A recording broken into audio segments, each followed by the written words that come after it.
The European Union Court of Justice ruled last week that pets can be considered as baggage, and this was in response to a case where an airline lost a dog and their owner sought compensation. Well, to discuss this, I'm joined by Eoghan Corry, travel and aviation journalist at travelextra.ie.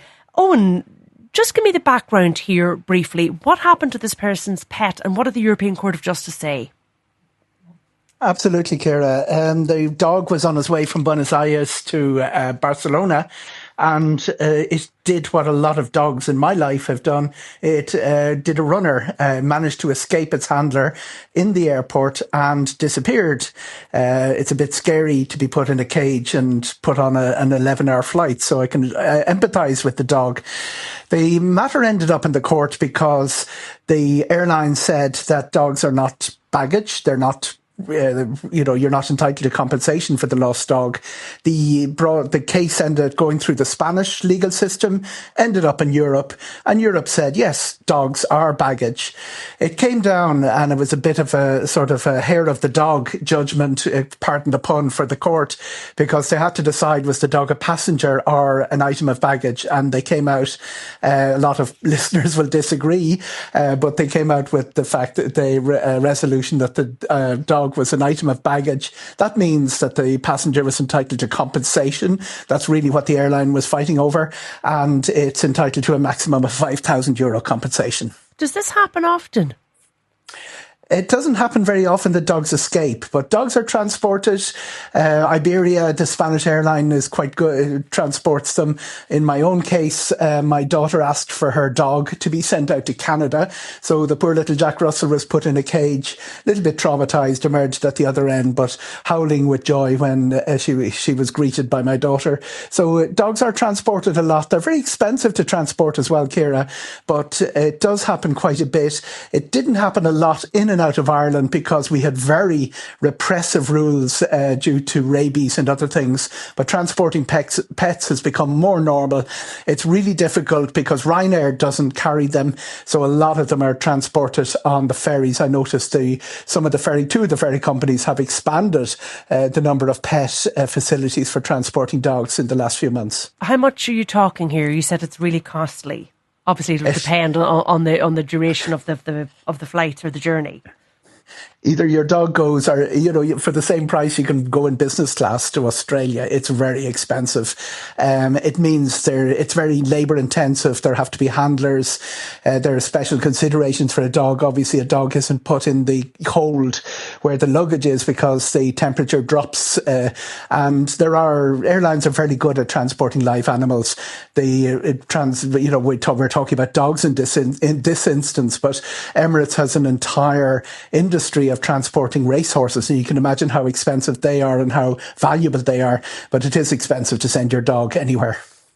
We also have Martina Hickey, who's the co-founder of My Lovely Horse Rescue, in studio with us. You have the pleasure of owning 5 dogs and loving 5 dogs. If an airline lost one of your dogs and offered you €5,000 in compensation, what would you say, Martina? I probably couldn't say what I'd say, but I would absolutely go crazy. And I know a lot of people that would go very crazy. And it's actually something that I hadn't really thought about until this story came up. And now I'm like freaked out because we do send some dogs. We had one go to New York 2 years ago, to its new home in New York.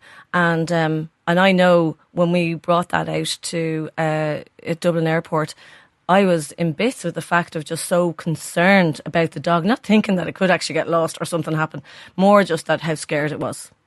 The idea of the dog having to go through this experience. So scared. Yes, they don't know, their ears popping and all those horrible things that happen. In terms of the dog now being seen, or the animal now being seen as baggage, and therefore a limitation being put on the amount of money that its owner can be compensated, what do you make of that? I think that's really terrible. I think in the now where we live, in this world, like a lot of people don't have kids. I don't have kids. My dogs are my kids. So if somebody was to tell me that my dog, his life is worth 5,000, I wouldn't even be looking for the money. I don't know what I'd be looking to shut the airline down.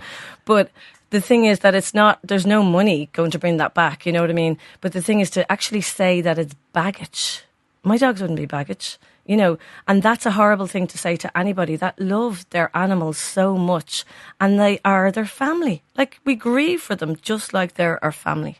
So you think this is sort of a little dismissive, I suppose, of the relationship that a dog owner or an animal owner has with their owner or with their animal. Of course, yeah. And I'm very surprised and disappointed at the fact that the European laws have come into it and said, Europe is usually so open to dogs in restaurants, bars, everywhere, shops, you know, you see it all the time when you go away, that I'm very surprised that that's their stance on it too, you know. Now, maybe it's just money reasons or whatever, but I think it needs to be looked at. I mean, I know people are going to go, oh my God, totally different thing. But if it's a child goes missing on the airplane, surely you're going to go mad. And are they going to go, oh, I don't know, that was baggage. But as you pointed out there, that is somebody's child, that is somebody's flesh and blood. Exactly. They probably would they will go mad. A slightly different reaction. But to me, I don't have children and my animals are so precious to me. You know? So what consequences do you think airlines should face if they lose somebody's pet? Well, I would hope that, I would love to see the stats on it. I bet you have gone missing, because now I'm really freaked out by that. But I think that they should, look, I just wouldn't want to, if something happened to my pet or somebody I know's pet or a pet that's leaving My Lovely Horse Rescue for another destination across the water, I would hate to think that if it went missing or something happened, they actually went, yeah, well, that was just baggage. At least rephrase that, you know, that it should not be. It should be something, it was precious cargo, really, you know. Eoghan Corry, it's time to just change even how we label these the cargo, as you say. It's precious cargo. It's not baggage. It's not an old suitcase. It's somebody's heart and soul, is what Martina's saying.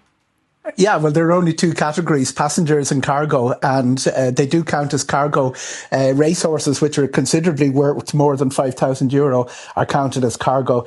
It goes back to the Warsaw Convention, 1949, that sets out the compensation to be paid out. Because there are 200 countries in the world and different airlines all over the world, it is the global standard, and that was what was being questioned. Which category of the two categories, and you know, maybe we could expand the number of categories, but which of the two categories do dogs fit into? Your guest there mentioned children. There is probably a case for putting some of the children I've flown with in the hold as well.